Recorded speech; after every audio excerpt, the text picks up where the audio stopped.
بالعلم بل بالأدب تنال أعلى الرتب فعش حياة العلماء وقرأ صنوع يا حلما أيقظ أشواقي بطموح يرسم أفراحي قد جاء الحلم لنا ليلا فرأينا المجد بإصباحي السلام عليكم ورحمة الله وبركاته. الحمد لله رب العالمين والصلاة والسلام على أشرف الأنبياء والمرسلين وعلى آله وصحبه أجمعين وعلى من تبعهم بإحسان إلى يوم الدين. أما بعد، أعوذ بالله من الشيطان الرجيم. بسم الله الرحمن الرحيم. يا أيها الذين آمنوا اتقوا الله حق تقاته ولا تموتن إلا وأنتم مسلمون. يا أيها الناس اتقوا ربكم الذي خلقكم من نفس واحدة وخلق منها زوجها وبث منهما رجالا كثيرا ونساء واتقوا الله الذي تساءلون به والأرحام إن الله كان عليكم رقيبا. يا أيها الذين آمنوا اتقوا الله وقولوا قولا سديدا يصلح لكم أعمالكم ويغفر لكم ذنوبكم ومن يطع الله ورسوله فقد فاز فوزا عظيما. قال الله تبارك وتعالى: يا أيها الذين آمنوا كتب عليكم الصيام كما كتب على الذين من قبلكم لعلكم تتقون. قابل احترام علماء کرام، مجلس میں بیٹھے بزرگوں، نوجوان بھائیوں، پردے میں بیٹھی اسلامی ماؤں اور بہنوں، اللہ تعالیٰ کا شکر ہے کہ اللہ تعالیٰ نے دین کی باتیں سننے اور سنانے کے لیے آپ سب کو، ہم سب کو یہاں جمع فرمایا ہے۔ آج کا یہ جو اجلاس اس شہر کے ایک مشہور سینٹر میں رکھا گیا ہے اور اتنی اچھی تعداد میں لوگوں کو جوڑنے کی جو کوشش کی گئی ہے، دعا ہے کہ اللہ تعالیٰ اس اجلاس کو کامیاب فرمائے اور اس جلسے کے ذریعے سے جو پیغام ہم پہنچانا چاہتے ہیں، اللہ تعالیٰ وہ پیغام لوگوں تک، امت تک پہنچانے کی ہمیں توفیق عطا فرمائے۔ محترم بھائیوں، رمضان کے بارے میں میرا یہ بیان خصوصی طور پر اردو میں رکھا گیا ہے۔ رمضان جب آتا ہے تو تقریباً ایسے جلسے اور اجتماعات بہت زیادہ ہوتے ہیں، ہم سنتے ہیں، بلکہ مسجدوں میں بھی جمعہ کے بیانات رمضان اور روزوں کے بارے میں ہوتے ہیں۔ میں دو تین باتیں رمضان کے مہینے کو سامنے رکھ کر ہم مسلمانوں کو کیا کرنا چاہیے، کیسے رہنا چاہیے، اور خصوصیت کے ساتھ ہمارے گھروں میں رمضان میں کیا ماحول ہونا چاہیے، میں ایک تین باتیں آپ کے سامنے آج کے بیان میں رکھنا چاہتا ہوں۔ سب سے پہلی بات، رمضان کا یہ جو مہینہ ہے، یہ مہینہ بہت عظیم مہینہ ہے، برکتوں والا مہینہ ہے۔ یہ مہینہ ایک نارمل مہینہ نہیں ہے، جیسے جنوری فروری آتے ہیں جاتے ہیں، ویسا مہینہ نہیں ہے، بلکہ یہ مہینہ اللہ کی طرف سے ایمان والوں کے لیے ایک رحمتوں بھرا مہینہ ہے۔ یہ مہینے کی برکتیں، عظمتیں، فضیلتیں جو قرآن مجید میں اور احادیث میں بتائی گئی ہیں بے شمار ہیں۔ اگر اس مہینے کی فضیلت کی بات کرتے ہیں، یہ وہ مہینہ ہے جس مہینے میں اللہ رب العالمین نے اپنا آخری پیغام قرآن مجید کی شکل میں نازل کیا. سورہ بقرہ سورہ نمبر 2 آیت نمبر 180 پر 5 اللہ فرماتے ہیں رمضان کا مہینہ کون سا مہینہ ہے؟ اللہ نے فرمایا شہر رمضان الذی انزل فیہ القرآن. اللہ نے فرمایا رمضان کا مہینہ وہ مہینہ ہے جس میں قرآن اتارا گیا. یہ مہینہ قرآن کا مہینہ ہے، قرآن کے نزول کا مہینہ ہے، قرآن کی تلاوت کا مہینہ ہے، قرآن کو پڑھنے کا مہینہ ہے، قرآن کو سمجھنے کا مہینہ ہے، جس میں قرآن کی تلاوت سے ہمارا دل لگنا چاہیے. یہ مہینہ جہاں رمضان کا مہینہ روزوں کا مہینہ ہے، اور روزے بھی کیا ہے؟ فرض ہیں. ہر ایک مسلمان مرد عورت بالغ پر رمضان کے روزے فرض کیے گئے ہیں. فرض ہونے کا مطلب یہ ہے کہ ہر ایک مسلمان یہ روزے رکھنا چاہیے، سوائے کہ حد سے زیادہ کوئی بیمار ہے یا بوڑھا ہے مجبور ہے تو الگ بات ہے، ورنہ رمضان کے مہینے کی قدر اتنا کرنا چاہیے کہ روزے ہم سے چھوٹنے نہیں پائے. میرے بھائیوں، رمضان کا مہینہ جب آتا ہے ہمارے گھروں میں بچوں اور نوجوانوں کی تربیت کیسے ہونا چاہیے؟ میں ایک واقعہ آپ کے سامنے رکھتا ہوں، آپ اس واقعے کے بارے میں اپنے گھروں کا جائزہ لیں. اللہ کے نبی کے زمانے کے ایک صحابی ہیں، ان کا نام ہے حضرت ربیع بنت معوذ رضی اللہ عنہ. وہ کہتے ہیں اللہ کے نبی کے زمانے میں صحابہ کرام روزہ رکھتے تھے، بڑے تو روزہ رکھتے ہی تھے، بچوں کو بھی روزہ رکھانے کی عادت ڈالتے تھے. کیسے؟ رمضان میں راتوں میں سحری کے وقت ان کو کھلاتے اور دن میں ان کو کھانے پینے سے دور رکھتے، عادت ڈالتے روزہ رکھنے کی. اچھا، کبھی بچے ہوتا ہے، بچے بیچ میں دوپہر میں شام میں کبھی کھانے پینے کی چیزیں یاد کر لیتے، تو صحابیات کیا کرتے تھے معلوم؟ ذرے کھلونے بنا کے رکھے تھے گھروں میں. جب بچے کھانا پانی یاد کرتے وہ کھلونے دیتے اور کھلونوں میں لگا کر کے کھیل کود میں لگا کر کے ان کو بھوک پیاس سے دور رکھتے. اور بچے کیا ہے؟ کھلونے آ گئے، کھانا پانی کو بھول جاتے. تو ایسا بچوں کو روزہ رکھنے کی عادت ڈالتے تھے. صحابہ کرام مرد بھی ہو یا عورتیں بھی ہو اتنی پابندی سے روزہ رکھا کرتی تھی کہ بچوں کو بھی روزہ رکھانے کی پریکٹس کراتے تھے. سمجھ رہے ہیں؟ ہمارے پاس کیا ہے؟ الٹا ہے. ہمارے پاس اگر بچے روزہ رکھنے کے لیے سحری میں اٹھے، عورتیں ماں سلا دیتی، اے سو جا خاموش، روزہ نہیں رکھ سکتا تو، اسکول جانا ہے، کالج جانا ہے، بہانہ بنا کے سلاتے ہیں. تو ایک صحابیات تھے جو روزہ رکھنے کے لیے بچوں کو عادت ڈالتے تھے. اللہ اکبر. رمضان کے مہینے میں روزہ رکھنے میں ایک پہلی بات آپ یاد رکھیں، گھر کا گھر بار روزہ رکھنے کی کوشش کریں، رمضان کی برکتوں سے فائدہ اٹھانے کی کوشش کریں. اور ایسی کوشش ہونا چاہیے گھر کے مرد بھی ہو، گھر کی عورتیں بھی ہو.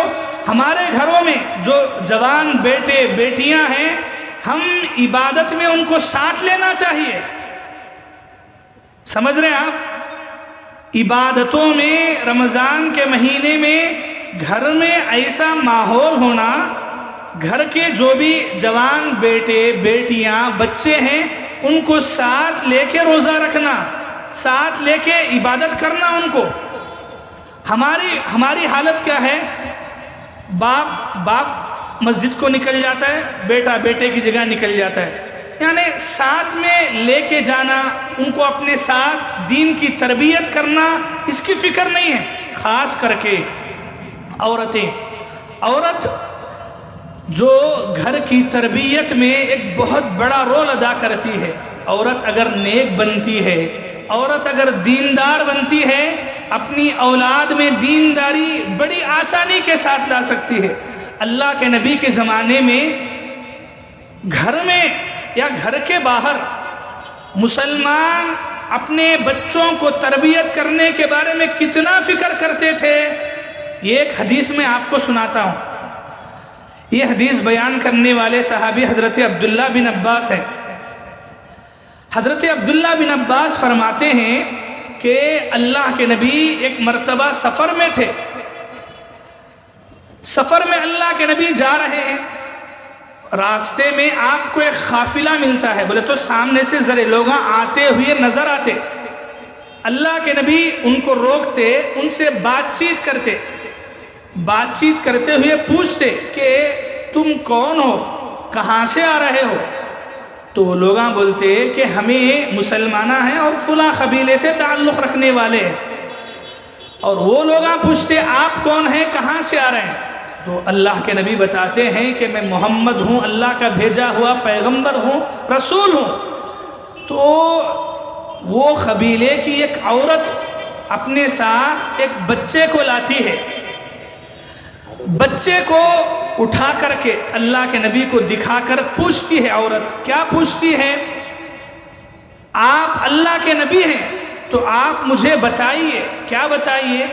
یہ جو بچہ ہے میں اسے حج پہ لے کر جا رہی ہوں، اگر میں اسے حج کے لیے لے کر جاؤں تو کیا حج کا ثواب ملے گا؟ سوال کیا تھا؟ ایک بچہ ہے جسے میں حج کے لیے لے کے جا رہی ہوں، اگر میں اسے حج کراؤں تو ثواب ملے گا؟ صحیح مسلم کی حدیث ہے، اللہ کے نبی صلی اللہ علیہ وسلم اس عورت سے جواب دیتے ہوئے فرماتے ہیں نعم وَلَكِ أَجْرٌ، یہ حدیث کے الفاظ ہیں۔ اللہ کے نبی کہتے ہیں کہ ہاں، اور اس کا ثواب تم کو بھی ملے گا۔ اللہ اکبر، کیا بولے اللہ کے نبی؟ یہ جو اپنے بچے کو ساتھ میں لے کر حج کرنے کے لیے جا رہی ہے، اسے حج کرائے گی تو اس کا ثواب تم کو ملے گا۔ بولے تو کیا؟ اگر اولاد عبادت کرے گی، نیک کام کرے گی تو اس کا ثواب ماں باپ کو بھی ملے گا۔ تو ماں باپ، ہمارے گھروں میں ایسی تربیت ہونا چاہیے کہ ایک ماں ایک باپ رمضان کے مہینے میں صرف اپنے بارے میں فکر نہ کرے، بلکہ اپنے ساتھ ساتھ اپنے گھر کے بارے میں بھی فکر کرے، اپنے بچوں کے بارے میں، اپنے لڑکوں کے بارے میں، اپنی لڑکیوں کے بارے میں، شوہروں کے بارے میں، گھر والوں کے بارے میں۔ ہم مسلمان ہیں اور مسلمان ہونے کی حیثیت سے ایک بات ہم کو ہر وقت یاد رکھنا چاہیے۔ رسول اللہ صلی اللہ علیہ وسلم کا فرمان ہے کلکم راع وکلکم مسئول عن رعیتہ، لوگو تم میں سے ہر آدمی ذمہ دار ہے اور ہر آدمی کو اس کی ذمہ داری کے بارے میں پوچھا جائے گا۔ اگر آپ مرد ہیں، گھر کے سرپرست ہیں، آپ کو پوچھا جائے گا گھر میں دینداری لانے کے بارے میں آپ کیا فکر کریں۔ اگر آپ عورت ہیں، ماں ہیں، بیوی ہیں، آپ کو قیامت کے دن پوچھا جائے گا کہ آپ اپنی اولاد کے بارے میں کیا فکر کریں، ان کو دین کی تربیت دینے کے بارے میں آپ کی کیا محنتیں ہیں۔ آج مسلمانوں کو رمضان کے مہینے میں اپنے گھر کو سدھارنے، اپنی اولاد کو سدھارنے پر بہت زور دینا ہے۔ دیکھیے، ہر آدمی اپنی اپنی فکر تو کرنا ہی ہے، لیکن ساتھ میں اپنے گھر والوں کی بھی فکر کرنا ضروری ہے۔ تو یہ پہلی بات ہے۔ دوسری بات کیا ہے؟ خاص کر کے نوجوان، یہ جو جوانی اللہ تعالی ہم کو دیا ہے، یہ جوانی اللہ تعالیٰ کی بہت بڑی نعمت ہے۔ یہ جوانی میں ہونا یہ چاہیے کہ رمضان کے مہینوں میں جب بھی رمضان کا مہینہ آتا ہے تو ہر ایک نوجوان، سنیے، ہر ایک نوجوان رمضان کے پورے مہینے کے روزے رکھے، ایک روزہ بھی نہ چھوٹے۔ ہر ایک نوجوان یہ ارادہ کرے کہ مسجد میں تراویح کی نماز جماعت کے ساتھ پڑھے گا۔ ہر ایک نوجوان یہ ارادہ کرے کہ وہ قرآن مجید کی تلاوت کرے گا، ترجمہ پڑھے گا، سمجھے گا۔ ہر ایک نوجوان یہ ارادہ کرے رمضان کے مہینے میں وہ عبادتوں کی طرف پوری طرح توجہ دے گا. عبادتوں میں شوق ہونا چاہیے، دل لگا کر عبادتیں کرنا چاہیے. ہمارے مسلمانوں کا مسئلہ یہ ہے، رمضان کے مہینے میں شروع کے 4-5 دن 8 دن ذرا عبادت میں شوق دکھاتے، پھر اس کے بعد دور مسجدہ خالی ہو جاتے اور پھر بازار بھر جاتے، پھر لاسٹ میں بڑی رات 27ویں رات 29ویں رات کو پھر آتے. ایسا نہیں ہے. رمضان کا ایک مہینہ پوری طرح عبادت کے لیے نکالنا چاہیے. اور جب رمضان کی بات آئی میرے بھائیوں، ماؤں اور بہنوں، رمضان کی بات آتی ہے تو آپ قرآن قرآن قرآن قرآن کی تلاوت سے آپ کا دل لگ جانا چاہیے. قرآن کی تلاوت آپ کی زندگی کا ایک مشغلہ بننا ہے. ہمیں روزہ رکھے تو ہمیں کیا سمجھتے ہیں؟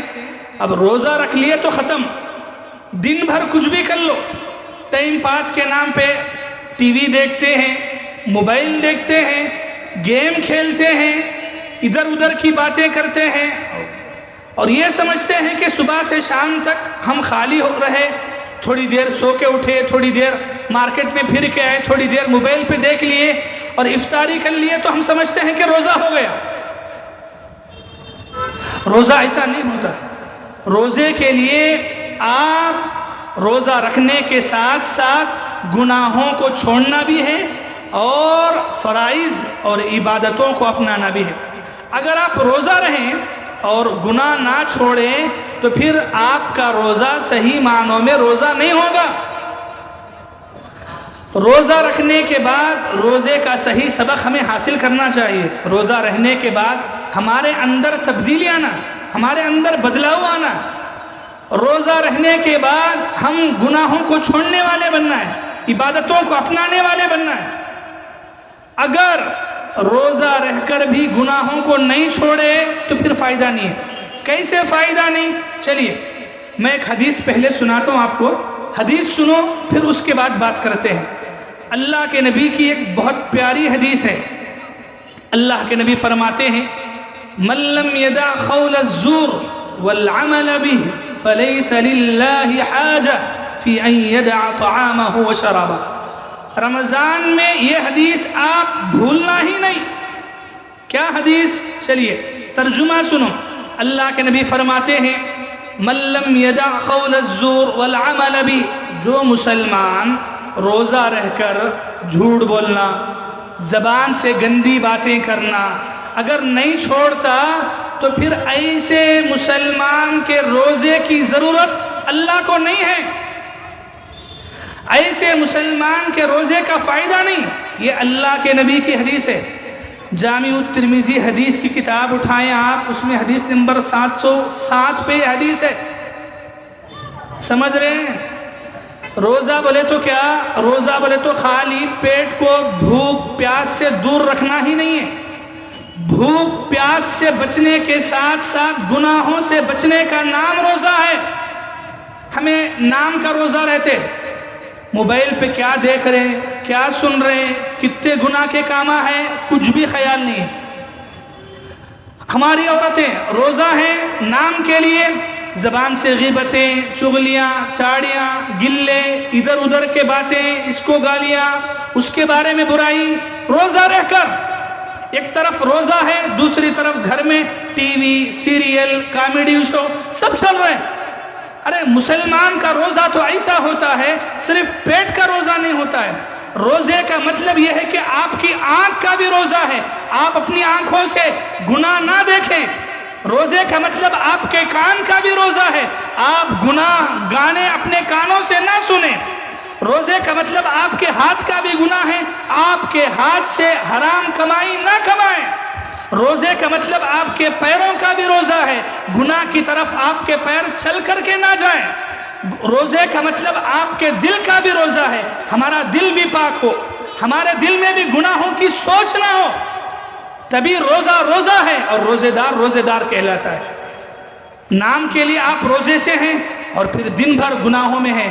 فجر کی نماز نہیں پڑھتے، عشاء کی نماز نہیں پڑھتے ہیں، اتنی قرآن نہیں پڑھتے ہیں، ذکر نہیں کرتے ہیں، وہی ٹی وی، وہی موبائل، وہی زبان سے بیکار کی باتیں، تو پھر آپ کا روزہ کیا فرق کرا آپ پہ؟ روزہ رہ کے آپ کیا بدلے؟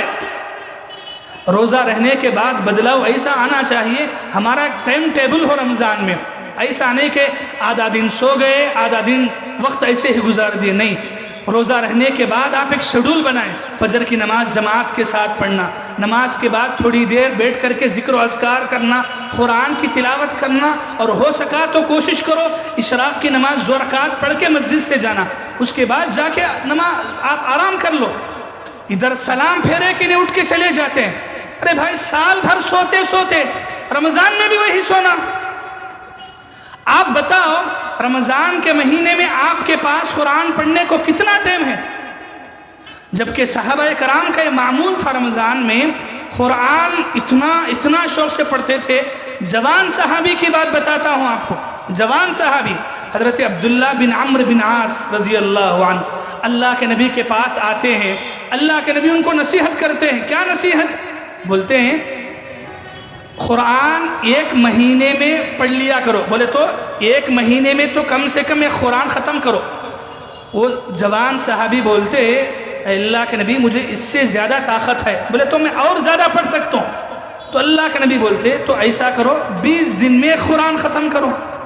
صحابی بولتے ہیں اے اللہ کے نبی مجھے اور زیادہ پڑھنے کی خواہش ہے۔ اللہ کے نبی کہتے ہیں تو ایسا کرو 15 دن میں 1 قرآن پڑھو۔ صحابی کہتے ہیں کہ نہیں اور زیادہ پڑھ سکتا ہوں۔ اللہ کے نبی کہتے ہیں کہ 10 دن میں پڑھو، پھر 8 دن میں پڑھو، پھر 3 دن۔ بولے تو مطلب سمجھ رہے ہیں؟ صحابی آ کے اپنا شوق قرآن کے بارے میں، اللہ کے نبی میں 8 دن میں 3 دن میں قرآن ختم کرنا چاہ رہا ہوں، مطلب اتنا قرآن پڑھنے کی اجازت اللہ کے نبی سے مانگ رہے ہیں۔ یہ حدیث سنن ابی داؤد میں ہے، حدیث نمبر 1380 پر 8 ہے۔ یہ حدیث سے معلوم ہوتا ہے کہ صحابہ میں شوق تھا قرآن پڑھنے کے بارے میں کہ اور پڑھنا اور پڑھنا۔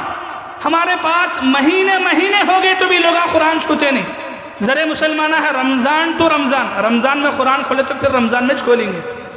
ابھی ذرے ہیں گے جو جمعہ تو جمعہ ہوں گے۔ اب ذرے بدنصیب ایسے ہیں جو قرآن پڑھتے بھی نہیں۔ قرآن یہ اللہ کا کلام ہے، اور یہ وہ کلام ہے جس کے ایک حرف پہ 10 نے کیا ہے۔ لوگوں دنیا کی کوئی ایسی کتاب نہیں ہے جس کے پڑھنے پہ ایک حرف پہ 10 نے کیا ہوں۔ یہ اللہ کا کلام قرآن مجید ہے جس کے ایک حرف پہ 10 نے کیا ہے۔ تو وہ قرآن سے ہم دور ہیں، ہمارے نوجوان دور ہیں، ہمارے بچے دور ہیں۔ قرآن کی تلاوت ہمارے دلوں میں ایسا بسنا چاہیے، نمازوں کی فکر، عبادتوں کی فکر اتنا کیسا ہونا۔ چلیے ایک واقعہ بتا کے میں اپنی بات ختم کرتا ہوں۔ صحابہ کرام ان کے دلوں میں کیسا جذبہ تھا، انہوں کیسا عمل کرتے تھے، اور ہمیں کتنے سست ہیں۔ ایک واقعے سے اندازہ لگاؤ۔ سیرت ابن ہشام میں واقعہ ہے، غزوہ ذات الرقاع، یہ اللہ کے نبی کے زمانے کی ایک جنگ ہے۔ یہ جنگ کے دوران ایک واقعہ ہوا، یہ واقعہ تھوڑا غور سے سنیں اور عبرت لیں۔ اللہ کے نبی صلی اللہ علیہ وسلم مسلمانوں کی نگرانی کرنے کے لیے رات میں 2 صحابہ کو ذمہ داری دیتے ہیں کہ رات میں جاگنا ہے، اور جاگ کر کے بارڈر پہ، سرحد پہ مسلمانوں کی دیکھ بھال کرنا ہے، کوئی دشمن حملہ نہ کرے۔ تو وہ 2 صحابہ کون ہیں؟ ایک عباد بن بشر ہیں اور دوسرے عمار بن یاسر۔ یہ 2 صحابہ، اب پورے مسلمان رات کا موقع ہے، پورے مسلمان سو گئے۔ اب یہ 2 صحابی جاگ رہے ہیں حفاظت کرتے ہوئے۔ اب دونوں آپس میں بات چیت کرتے۔ کیا بات چیت کرتے؟ کہ اب رات بھر کیسا بھی جاگنا ہے، تو ایسا کرو آدھی رات میں جاگتا ہوں، اس کے بعد تمہیں آدھی رات جاگو۔ بولے تو پہلی آدھی رات میں جاگتا ہوں، تمہیں سو جاؤ، اور دوسری آدھی رات تمہیں جاگو، میں سو جاتا ہوں۔ بات ایسی طے ہو گئی۔ عباد بن بشر جو ہے پہلی مرتبہ یعنی رات کے پہلے حصے میں ان کو جاگنے کا موقع ملتا ہے، اور دوسرے جو صحابی ہیں وہ سو جاتے ہیں۔ اب یہ ان کی بات سنو۔ عباد بن بشر رضی اللہ عنہ سوچتے ہیں اب آدھی رات تک جاگنا ہے، تو کیوں نہ میں نماز پڑھتے ہوئے جاگوں، تہجد پڑھتے ہوئے جاگوں، تو اس لیے کیا کرے، نماز پڑھنے کے لیے کھڑے ہو گئے۔ دشمن دور سے دیکھا کہ مسلمانوں کا پورا مجمع سو گیا ہے، ایک بندہ ہے جو ایسے ہی کھڑا ہے، تو موقع دیکھ کر کے دشمن نے تیر لگائی، اور وہ تیر آ کر کے حضرت عباد بن بشر رضی اللہ عنہ جو نماز پڑھ رہے ہیں ان کو تیر آ کے لگتی ہے۔ تیر لگتے ہی خون آنا شروع ہوا، نماز توڑے نہیں، نماز ختم کرے نہیں، بلکہ نماز ایسے ہی پڑھ رہے ہیں۔ واقعہ یہ بتا رہا تھا کہ حضرت عباد بن بشر رضی اللہ عنہ نماز پڑھ رہے ہیں رات میں، اور دشمن موقع دیکھ کر ان کو تیر لگاتا ہے، تیر مارتا ہے، تیر آ کے چبھتی ہے، جسم سے خون نکلتا ہے، لیکن نماز نہیں توڑے، نماز جاری ہے۔ پھر دوسری تیر دشمن مارتا ہے، دوسری تیر لگتی ہے، خون آتا ہے، پھر نماز نہیں چھوڑتے، نماز پڑھ رہے ہیں برابر۔ تیسری، چوتھی، لگاتار ایک کے بعد دوسرے، دوسرے کے بعد تیسرے تیر لگتے گئے، نماز برابر جاری ہے۔ 3-4 تیر لگنے کے بعد رکوع کرتے ہیں اور نماز ختم کر کے اپنے ساتھی کو اٹھاتے فوراً جو سو رہے ہیں، انہوں اٹھتے ہی دیکھتے کہ جسم سے جو ہے خون جاری برابر نکل رہا ہے، تو بولتے ہیں کہ کیا ہوا؟ تو عباد بن بشر صحابی کہتے ہیں کہ نماز پڑھ رہا تھا، کسی دشمن نے تیر لگائی، تو وہ صحابی بولے دوسرے، جب پہلی تیر لگی تبھی اٹھانا تھا، کہیں کوئی اتنے تیر لگنے تک انتظار کرے؟ تو وہ صحابی کیا بولے معلوم؟ اللہ اکبر! نماز قرآن کیسے دل سے پڑھتے تھے، جب پڑھنے کے لیے کھڑے ہوتے تھے ان کو کیسا مزہ، کیسا سکون ملتا تھا۔ دیکھیے عباد بن بشر کہتے ہیں، کنت فی سورۃ اقرأها فکرہت ان اقطعها۔ کیا مطلب؟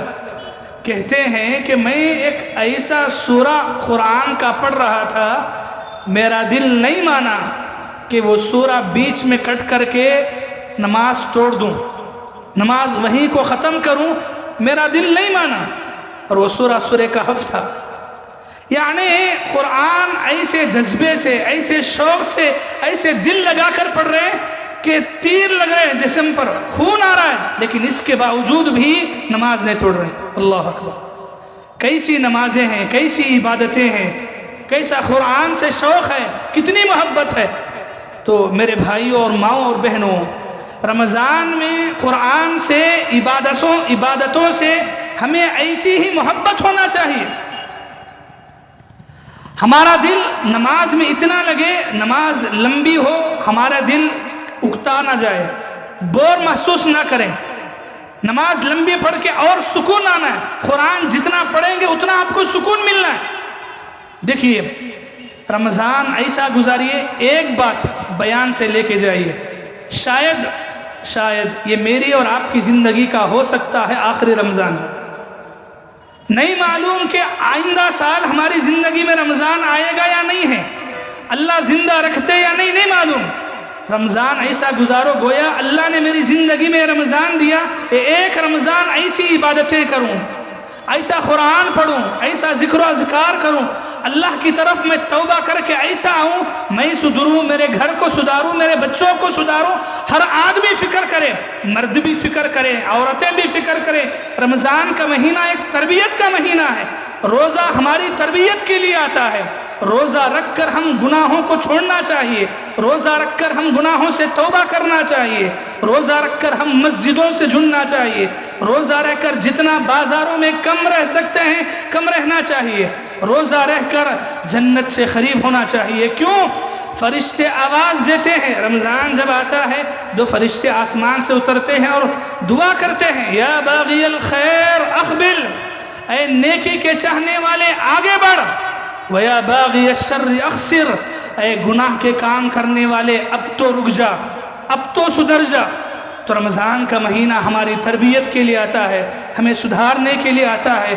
کوشش یہ کرنا چاہیے ہم میں سے ہر ایک مسلمان رمضان آنے سے پہلے گناہوں سے توبہ کر لے اور پورے یقین کے ساتھ ارادہ کرے رمضان میں ایک روزہ بھی نہیں چھوڑے گا، رمضان میں پوری تلاوت ہوگی قرآن مجید کی، رمضان میں تراویح نہیں چھوٹے گی، جماعت کے ساتھ صف اول کی پابندی کریں گے۔ رمضان آئے، رمضان ختم ہونے سے پہلے ہمارے گناہ ہم سے چھوٹ جانا چاہیے۔ جو ماں باپ کے نافرمان ہیں ماں باپ کی اطاعت کرنے والے بن جائیں، جو بے نمازی ہیں نماز والے بن جائیں، جن کو قرآن نہیں پڑھنا آتا قرآن سیکھ کر پڑھنے کی کوشش کریں، جن کو قرآن پڑھنا آتا ہے اور اچھا پڑھنے کی کوشش کریں، جو عبادتوں میں پیچھے ہو عبادتوں میں آگے آئیں۔ رمضان ہماری تربیت کے لیے آتا ہے، ہمیں جنت کے راستے کی طرف بلانے کے لیے آتا ہے۔ ہماری کوشش ہونا چاہیے ہم میں سے ہر آدمی اپنی جگہ اللہ کو کیسے راضی کر سکتے ہیں، جنت کیسے حاصل کر سکتے ہیں، ہمیں سوچنا چاہیے، فکر کرنا چاہیے، اور رمضان آنے سے پہلے اپنے آپ کو تیار کرنا چاہیے۔ دعا ہے رب العالمین سے اللہ تعالیٰ رمضان آنے سے پہلے ہم میں سے جو لوگ بیمار ہیں انہیں صحت کاملہ عطا فرمائے۔ اے اللہ ہم میں سے ہر ایک مسلمان کو رمضان میں صحت و سلامتی کی زندگی نصیب فرما۔ اے اللہ ہم میں سے ہر ایک مسلمان کو رمضان کی قدر کرنے کی توفیق عطا فرما، اپنے آپ کو سدھارنے، اپنے گھروں کو سدھارنے، اپنے نوجوان نسل کو سدھارنے کی فکر کرنے کی توفیق عطا فرما۔ آمین ثم آمین، وآخر دعوانا ان الحمدللہ رب العالمین، والسلام علیکم ورحمۃ اللہ وبرکاتہ۔